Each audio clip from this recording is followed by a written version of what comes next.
ये बंदा अपने एक दोस्त के साथ कुछ घंटों के लिए समंदर में मछलियां पकड़ने गया और समंदरी तूफान की वजह से तकरीबन 1.5 साल तक समंदर में फंसा रहा। कुछ महीने तो इनको ढूंढा गया, सर्च ऑपरेशन किए गए, पर जब इनका कोई पता नहीं चल सका तो इनको मुर्दा समझकर ऑपरेशन रोक दिए गए। उनके घर वाले बेहद परेशान हुए, उनके घर पे शोक मनाया गया, पर फिर वो हुआ जिसका किसी को भी उम्मीद नहीं था। तकरीबन 1.5 साल बाद अचानक एक दिन वो अपने घर आए। उनके घर वालों समेत पूरी दुनिया हैरान रह गई कि आखिर कैसे कोई 7 फीट के छोटे से बोट में 1.5 साल समंदर के बीच में गुजार सकता है, बिना खाने के और बिना पीने लायक साफ पानी के। ये कहानी है जोस सल्वाडोर एल्वरंगा की। 17 नवंबर 2012 को जोस अपने एक दोस्त के साथ समंदर में मछलियां पकड़ने के लिए रवाना हुआ। इनका प्लान था कि दिन के रोशनी में कुछ घंटे वो समंदर में मछलियां पकड़ेंगे और रात होने से पहले पहले वो वापस घर चले जाएंगे। क्योंकि ये सिर्फ कुछ घंटों के लिए समंदर में मछलियां पकड़ने आए थे, इसलिए वो खाने पीने की चीजें भी अपने साथ उस हिसाब से लाए थे। वो आबादी से 150 किलोमीटर दूर समंदर में गए और अपना जाल समंदर में फेंक कर मछलियां पकड़ने लगे। वो दोनों बड़े आराम से मछलियां पकड़ ही रहे थे कि अचानक उनको एक समुद्री तूफान ने घेर लिया। तूफान इतना खतरनाक था कि उनका एक भी मिनट समंदर में रुकना अपने मौत को दावत देने के बराबर था।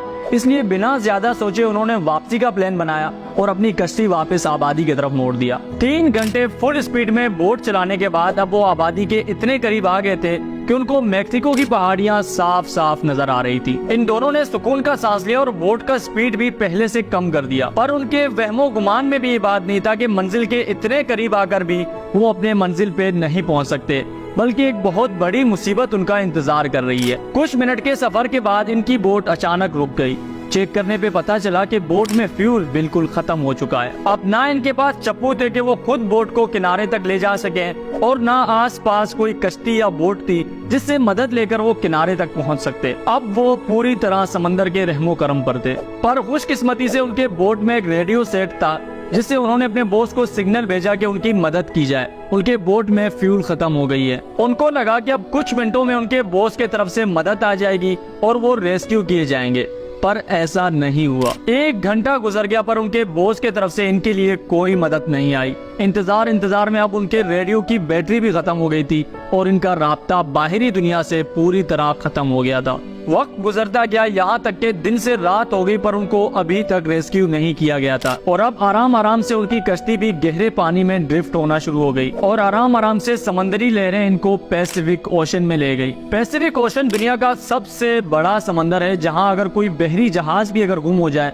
तो उसको ढूंढना भी तकरीबन नामुमकिन सा हो जाता है। और ये तो बस छोटा सा 7 फीट का कश्ती था। जो उसकी कहानी तो चलती रहेगी, तब तक मैं आपको एक बेहतरीन खुशबू के बारे में बताता हूँ। मैं पर्सनली हमेशा अच्छे खुशबू के तलाश में होता हूँ और मुझे ऐसे खुशबू पसंद आते हैं जिसको लगाकर मैं कहीं से गुजरूं तो वो जगह उस खुशबू से महक जाए। खुशबू लॉन्ग लास्टिंग हो और सबसे बड़ी बात, वो खुशबू हर किसी के दिल में लगे, यानी हर किसी को पसंद आए। उसके लिए पिछले महीने मैंने अपना एक अत्तर ब्रांड बनाया और एक ऐसा खुशबू लॉन्च किया जिसको पूरे पाकिस्तान से प्यार मिला। हम 1 महीने का स्टॉक लाए थे और अल्हम्दुलिल्लाह सिर्फ 3 दिन में हमारा सारा स्टॉक खत्म हो गया था। अब एक बार फिर से हमने अपना अत्तर रीस्टॉक कर लिया है। अगर आप ऑर्डर करना चाहते हैं तो tariqmari.com पे जाके आप अपना ऑर्डर प्लेस कर सकते हैं, या फिर नीचे कमेंट सेक्शन में मैंने एक नंबर दिया हुआ है, उस नंबर पे भी जाके आप अपना ऑर्डर प्लेस करवा सकते हैं। पूरे पाकिस्तान में आपको फ्री होम डिलीवरी मिलेगा, यानी आपसे डिलीवरी के कोई पैसे नहीं लिए जाएंगे। यकीन करें, ये आपके जिंदगी का वो खुशबू होगा जो सीधा आपके दिल में अपना जगह बना लेगा। आप आदी हो जाएंगे इस खुशबू के। ये मैं अपने चीज की तारीफ नहीं कर रहा, बल्कि हजारों कस्टमर्स का रिव्यू आपको बता रहा हूँ। ऑर्डर करने के लिए tariqmari.com विजिट करें, जिसका लिंक मैंने नीचे कमेंट सेक्शन में दिया हुआ है।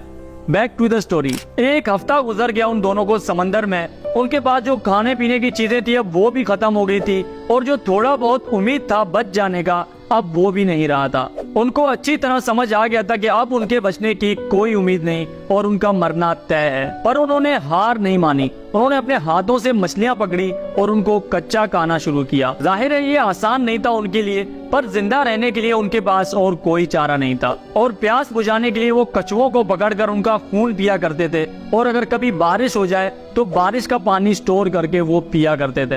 ये सब किसी इंसान के लिए कर पाना बिल्कुल भी आसान नहीं होता। आसान तो ये भी नहीं होता कि महीनों तक एक छोटे से बोट में गुजारा जाए जिसमें आप चल फिर भी नहीं सकते। जोस एक मजबूत इंसान था जिसने पहले भी अपने जिंदगी में बहुत मुश्किल टाइम देखा था, पर उसका दोस्त ये सब बर्दाश्त नहीं कर सका।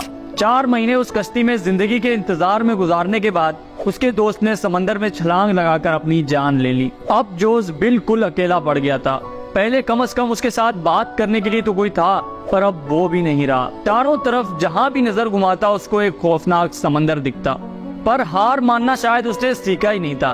उसने इसी तरह कच्चे मछलियाँ, कछुओं का खून और बारिश का पानी पीकर समंदर में 1 साल गुजार लिया। यानी 365 दिन उसने समंदर में गुजार लिए थे। इन 365 दिनों में उसको कोई एक भी ऐसा उम्मीद नहीं मिला जिससे उसको लग सके कि वो जिंदा बच सकता है। हर दिन वो अपनी जिंदगी का आखिरी दिन समझकर जी रहा था। 13 महीने बाद उसको अपने तरफ एक कार्गो शिप आते हुए दिखी। कश्ती देखते ही उसको जिंदगी की एक उम्मीद मिल गई थी। उसने कश्ती के तरफ हाथ दिलाकर इशारा किया, अपने चीजें पानी में फेंकी ताकि कश्ती में बैठे लोग इसको देख सकें। पर वो कार्गो शिप वहाँ से गुजर गई और कश्ती में मौजूद किसी की भी नजर इस पर नहीं पड़ी। पिछले 13 महीनों में उसको पहली बार ऐसा लगा था कि वो बच सकता है, पर उसके इस उम्मीद पर भी पानी फिर गई। पर उसने हार नहीं मानी और जिंदगी की उम्मीद में बैठा रहा।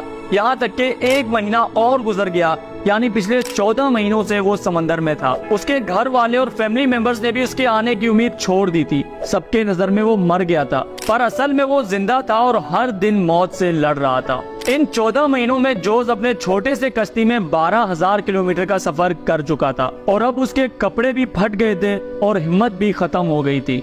एक दिन जब वो सुबह के टाइम उठा तो उसने देखा कि पानी में नारियल बहते हुए आ रहे हैं। जब वो कश्ती पे खड़ा हुआ तो आसपास उसको परिंदे भी उड़ते हुए दिखे। ये दोनों चीजें देख के उसको अंदाजा हो गया था कि आसपास कोई आइलैंड या जमीन है जिसके दरख्तों से ये नारियल पानी में गिर गए होंगे। थोड़ी देर इंतजार के बाद उसको वाकई एक आइलैंड दिखा जहाँ नारियल के दरख्त लगे हुए थे। जो फौरन पानी में कूदा उस आइलैंड तक पहुँचने के लिए। उसको डर था कि ये आइलैंड भी उससे मिस ना हो जाए। तैरते तैरते जब वो किनारे तक पहुंचा तो वहाँ उसको एक घर दिखी। जोस ने उस घर के गेट को दस्तक दी और वहाँ रहने वाले लोगों को अपना सारा कहानी बताया और उसे मदद मांगा। उन लोगों ने जोस को अपने घर पे बिठाया, उसको कपड़े दिए, खाना दिया और फिर गवर्नमेंट के हवाले कर दिया। कुछ दिन बाद जोस जब अपने घर आया और उसके घर वाले जिन्होंने इसको मुर्दा समझा हुआ था, वो जोस को जिंदा देखकर हैरान रह गए। उनके खुशी का इंतहा नहीं रहा। देखते ही देखते ये बात पूरी दुनिया में आग की तरह फैल गई और दुनिया भर के न्यूज चैनल्स ने जोस के इस नाकाबिले यकीन सफर को अपने न्यूज चैनल्स पे चलाया।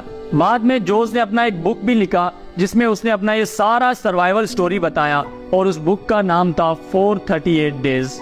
ये थी हमारी आज की स्टोरी। आई होप आपको पसंद आई हो। मैं और आप मिलेंगे किसी एक नए वीडियो में। तब तक के लिए अपना बहुत सारा ख्याल रखें। अल्लाह हाफिज।